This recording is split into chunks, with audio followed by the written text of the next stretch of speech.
Hi అండి అందరికీ. ఈరోజు నేను మా ఛానల్‌కి రావడానికి ముఖ్య ఉద్దేశ్యం ఏమిటంటే, ఈ మనం ఉద్యోగాల కోసం పోరాటాలు చేస్తున్నాం గదా!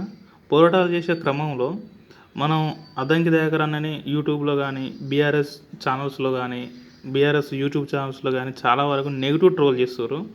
నెగెటివ్ ట్రోల్ చేసుడు కరెక్ట్ కాదు. ఒక మనిషిని అంత నెగెటివ్ ట్రోల్ చేసుడు కరెక్ట్ కాదు అని నేను చెప్పడానికే ఈ వీడియో చేయడం జరుగుతున్నది. నిజానికి అద్దంకి దయాకర్ అన్న వ్యక్తిత్వం సేవ చేయాలని, మంచి పేరు తెచ్చుకోవాలనే ఉంటది తప్ప గాని, వేరే మనల్ని నేను కూడా స్టూడెంట్స్‌ని మోసం చేసి అని మోసం చేసి వీళ్ళని ఏదో చేద్దాం అన్నట్టు ఉండదు. అద్దంకి దయాకర్ అన్న తత్వం అది కాదు. కాకపోతే ఏందంటే బీఆర్ఎస్ కొన్ని యూట్యూబ్ ఛానల్‌లు కొద్దిగా అద్దంకి దయాకర్ అన్నని నెగెటివ్‌గా చూపిస్తున్నాయి. ఎందుకంటే ఈ కాంగ్రెస్ వాళ్ళ రాజకీయ లబ్ధి కోసం, ఈ ఓట్ల లబ్ధి కోసం అట్లా చేస్తుందని అందరికీ తెలుసు. కాకపోతే స్టూడెంట్స్‌కి చెప్పేదేందంటే, ఉద్యోగాలేసేది ప్రభుత్వం ఎయ్యాలె. రేవంత్ రెడ్డి ప్రభుత్వం ఎయ్యాలె. అద్దంకి దయాకర్ అన్న కూడా ఎయ్యడు గదా! అద్దంకి దయాకర్ అన్న పనేంటిది? ప్రభుత్వం నుంచెళ్ళొస్తడు, మనం చెప్పే మాటలు ఇంటడు. ఇనేసి ఇగో గ్రౌండ్ లెవెల్‌లో ఇట్లున్నది, స్టూడెంట్స్‌ల యొక్క డిమాండ్స్ ఇట్లున్నాయని ప్రభుత్వానికి చెప్తాడు. ప్రభుత్వానికి చెప్పిన తర్వాత ప్రభుత్వం ఆ నిర్ణయం తీసుకోవాలె. ఆ నిర్ణయం తీసుకొని ఎన్ని ఖాళీలున్నాయో ఆ ఖాళీలు ప్రకటించాలె. ఆ జాబ్స్ ఫిలప్ చేయాలె. అది ప్రాసెస్. కానీ మనం అద్దంకి దయాకర్ అన్నని మనం ట్రోల్ చేసి, అద్దంకి దయాకర్ అన్నని నెగెటివ్ చెప్పి, అద్దంకి దయాకర్ అన్న వీడిని మొత్తం అంతా తీసుకుపోవడం కరెక్ట్ కాదు. నిజానికి అద్దంకి దయాకర్ అన్న చాలా వరకి తెలంగాణ ఉద్యమంలో గానీ, నేను అద్దంకి దయాకర్ అన్నను స్వయంగా చూడకపోయినా కూడా, అద్దంకి దయాకర్ అన్న యాటిట్యూడ్ నాకు తెలుసు. అతను చేసే పనులు. అతను 15 సంవత్సరాల నుంచెల్లి తెలంగాణ ఉద్యమంలో పోరాడిండు. అప్పుడు తెలంగాణ ఉన్నప్పుడు ఉద్యమంలో పోరాడిండు. కేసీఆర్‌కు వ్యతిరేకంగా కూడా, ఆ దోపిడీ పాలనకు వ్యతిరేకంగా కూడా పోరాడినోడే. దయాకర్ అన్న 15 సంవత్సరాల తర్వాత, 15, 20 సంవత్సరాల తర్వాత పోరాట ఫలితంగానే చిన్న ఎమ్మెల్సీ పదవి, అసలు దయాకర్ అన్నకు ఆ ఎమ్మెల్సీ పదవి చాలా చిన్నది అతని స్థాయికి. చిన్న ఎమ్మెల్సీ పదవి వచ్చింది. ఎమ్మెల్సీ పదవి వచ్చిన దానికి మనం మా వల్లనే వచ్చింది అనేది కరెక్ట్ కాదు. మనం అద్దంకి దయాకర్ మన వల్ల ఎమ్మెల్సీ పదవి అద్దంకి దయాకర్ అన్నకు రాలేదు. అద్దంకి దయాకర్ అన్న స్వయంగా అతని పోరాటం వల్ల, అతను ప్రజల్లో ఉన్న అతను కష్టఫలితంగానే ఎమ్మెల్సీ పదం వచ్చింది కానీ మన స్టూడెంట్స్ వల్ల కానీ, ఇంకా తర్వాత అది కానీ కరెక్ట్ కాదు. ఇంకా తర్వాత అద్దంకి దయాకర్ అన్న ఇప్పుడు ఓయో స్టూడెంట్స్ కానీ, చిక్కడపల్లి లైబ్రరీ స్టూడెంట్స్ కానీ, మన అశోక్ సార్ కానీ ఉద్యమం చేస్తారు. ఏది మన 2 లక్షల ఉద్యోగాలు మీరు ఎన్నికల మేనిఫెస్టోలో పెట్టారు, ఎప్పుడేస్తారు, ఎయ్యరా, ఇంకెప్పుడు ఎయ్యరా అని ఉద్యమాలు చేస్తారు. చేసుడు సంతోషమే, నాకు సంతోషమే. నేను కూడా గ్రూప్ 1 యాస్పిరెంట్‌నే. నాకు సంతోషమే. కాకపోతే ఏందంటే మనం మన ఉద్యమం అనేది డైరెక్టు రేవంత్ రెడ్డి ప్రభుత్వం మీద, కాంగ్రెస్ ప్రభుత్వం మీద ఉండాలే తప్ప గానీ, అద్దంకి దయాకర్ అన్న మీద ఉండుడు కరెక్ట్ కాదు. అతన్ని ఒక్కడినే ట్రోల్ చేసుడు కరెక్ట్ కాదు. నేను ఇంకొకటి చెప్పేదేందంటే, కాంగ్రెస్ ప్రభుత్వం ఏస్తది అని నేను అనుకుంటాను. ఎందుకంటే ఇప్పుడు వచ్చే పంచాయతీరాజ్ ఎన్నికలల్లో వాళ్ళ కొద్దిగా మంచి పేరు తెచ్చుకోవడానికన్నా ఏస్తది అని అనుకుంటాను నోటిఫికేషను. అది నా ఒపీనియను. మళ్ళీ తర్వాత వాళ్ళకు కేంద్రంలో కేంద్రంలో అధికారం రావాలంటే కనీసం ఇప్పుడు తెలంగాణలో ఉద్యోగాలేసి కొన్ని మంచి పనులు చేస్తే, తెలంగాణలో మేము ఇన్ని ఉద్యోగాలు వేసినామని నేషనల్‌లో చెప్పుకోవడానికన్నా, ఇండియాలో చెప్పుకోవడానికన్నా చేస్తారు అన్నట్టు నాకున్నది. కాకపోతే ఏందంటే, ప్రభుత్వాన్ని నేను చెప్పేది ఏందంటే, ఇక్కడ ఉన్న తీవ్రత దృష్ట్యా, ఇక్కడ ఉన్న స్టూడెంట్ల డిమాండ్ దృష్ట్యా ఇది నేషనల్ ఇంట్రెస్ట్ తోటి, లేకపోతే మన ఎలక్షన్ లబ్ధితోటి కాకుండా, ఇది ముందే ఈ ఉద్యోగాలను వేస్తే ఈ నెల 2 నెలల్లో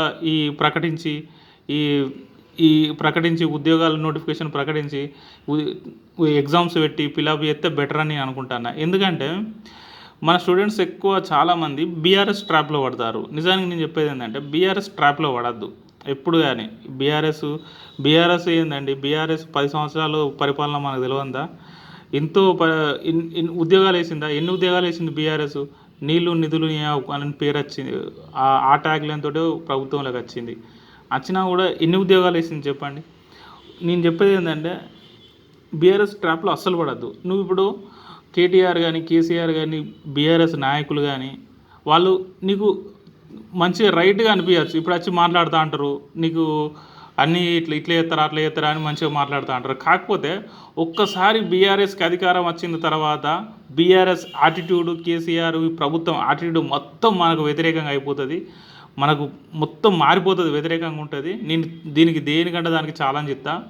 బీఆర్ఎస్ పార్టీ ఇప్పుడున్న మాటలు వేరు, అధికారం వచ్చిన తర్వాత వాళ్ళు మాట్లాడే మాటలు వేరు.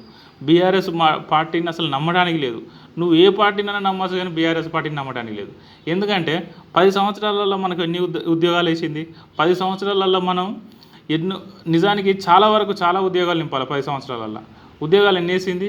ప్రైవేట్ లెక్క 2 లక్షల ఉద్యోగాలు, 3 లక్షల ఉద్యోగాలు, ప్రైవేట్లో ఉద్యోగాలు కూడా వీళ్ళ లెక్కల గురించి చెప్పారు తప్ప కానీ వీళ్ళు ఎన్ని వేసారు ఉద్యోగాలు? లేదు. అందుకనే నా ఒపీనియన్ అంటే, మీరు కొంతమంది బీఆర్ఎస్ కుండూరి అద్దనేది లేదు కానీ, కాకపోతే ఏంటంటే బీఆర్ఎస్ వస్తే ఇప్పుడు కేసీఆర్ మళ్ళీ గ్రౌండ్ లెవెల్లో రియాలిటీ చూస్తే మళ్ళీ కేసీఆర్ పరిపాలనలోకి వచ్చేటట్టున్నాడు. కాకపోతే ఏంటంటే ఒకసారి నువ్వు కేసీఆర్ పరిపాలనలోకి వచ్చిన తర్వాత కేసీఆర్ యాటిట్యూడ్ మారిపోతుంది.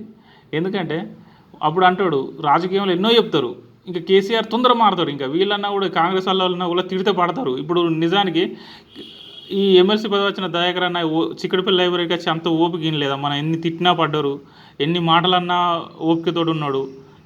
ఓపికతోడు ఉన్న వాళ్ళు కాంగ్రెస్ వాళ్ళు ఏమన్నా అంటారా? కానీ బీఆర్ఎస్ వాళ్ళు అట్లా ఉంటుందా? నువ్వు బీఆర్ఎస్ వాళ్ళని అనగలుగుతావా ఏమన్నా? ఒక్కసారి అధికారంలోకి వచ్చిన తర్వాత బీఆర్ఎస్ వాళ్ళని తిట్టగలుగుతావా, లేకపోతే అనగలుగుతావా? ఏం అనలేము. ఎందుకంటే కాంగ్రెస్ వాళ్ళ దగ్గర కొంచెం ప్రజాస్వామ్యం ఉంటుంది, కొద్దిగా ఓపిక ఉంటుంది, వీళ్ళు కొద్దిగా పనిచేసే తత్వం ఉన్న వాళ్ళు. కాకపోతే ఏంటంటే వాళ్ళు గొడవలు పెట్టుకున్నా కూడా ప్రజలకు ఎంతో కొంత న్యాయం చేస్తారు. బీఆర్ఎస్ అట్లుండదు. బీఆర్ఎస్ అందరూ మూకుమ్మడి కలుపుతారు, మనల్నే ఈ ఉద్యమాలు అణిచివేస్తారు. జనం చైతన్యం కాకుండా, గుమిగూడకుండా, ఒక్కొక్కడ కాకుండా, ఇంటెలిజెన్స్ వ్యవస్థ ఎంత అప్పుడు 10 సంవత్సరాల ఇంటెలిజెన్స్ వ్యవస్థ ఎంత పటిష్టంగా ఉన్నది చూడండి. అట్లుంటుంది. ఈ ప్రజాస్వామ్య ప్రభుత్వంలో వీళ్ళు ఏంటంటే ప్రజలు చైతన్యవంతం కావాలి అన్నట్టు ఉంటుంది. అందుకనే బీఆర్ఎస్ నేను చెప్పేది ఏంటంటే, ఈ స్టూడెంట్స్ బీఆర్ఎస్ ట్రాప్లో పడద్దు.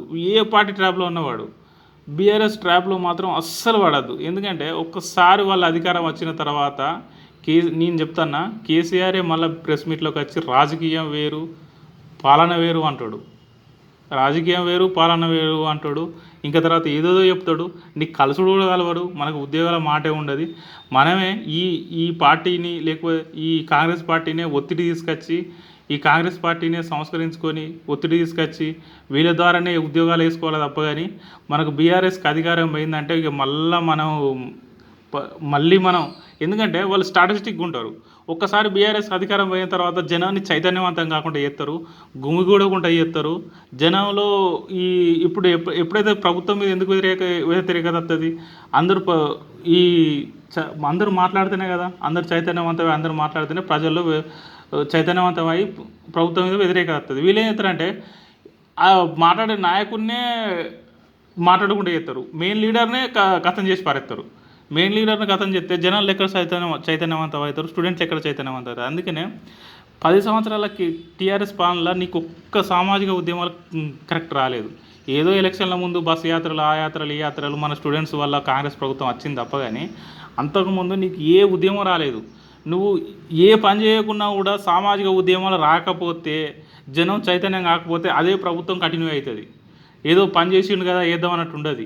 నీకు ఉద్యమాలు రాకుండా, నీకు ఎవరు నిన్ను ప్రజల్ని చైతన్యం చేయకుండా అట్నే ఉన్నదనుకో, ప్రభుత్వం కూడా అట్నే కంటిన్యూ అవుతుంది తప్ప కానీ ఏదో పని చేస్తే వేయగలుగుతారు గిట్లే ఉండదు. అందుకనే బీఆర్ఎస్ ట్రాప్లో పడద్దు. బీఆర్ఎస్ అధికారంలోకి వస్తే మనల్ని చైతన్యవంతం చేయకుండా చేస్తుంది, మనల్ని మాట్లాడకుండా నోరు నొక్కుతుంది. మనం ఇంత స్వేచ్ఛగా మాట్లాడలేము. మొన్న అద్దంకి దగ్గర చిక్కడపల్లి లైబ్రరీకి వచ్చినప్పుడు అంత స్వేచ్ఛగా ఎట్లా మాట్లాడినామో అట్లా మాట్లాడలేము. ఇంకా చెప్పాలంటే అశోక్ సార్ కూడా మన కోసం చాలా పోరాడుతాడు. అశోక్ సార్కు నాకు నిజానికి చాలా నా ఫుల్ సపోర్ట్ ఉంటుంది. అశోక్ సార్కి మన కోసం చాలా పోరాడుతాడు. ఇంకా తర్వాత ఈ బీఆర్ఎస్ నేను ఒకటే చెప్తున్నా, బీఆర్ఎస్ ట్రాప్లో పడద్దు. వాళ్ళు చైతన్యవంతం కాకుండా చేస్తారు జనాల్ని, ఉద్యమం రాకుండా చేస్తారు. ఉద్యమం రాకుండా వస్తే జనం ఎక్కడ చైతన్యవంతం అవుతారు, ఎక్కడే అడుగుతారు, ఎక్కడ డిమాండ్లు పెడతారు. అందుకనే ఈ కాంగ్రెస్ ప్రభుత్వంలోనే ఇది కొంచెం ప్రజాప్రభుత్వం, మన మాటలు వింటుంది, మన మాటలు వినే ప్రభుత్వం కాబట్టి వీళ్ళు వింటారు.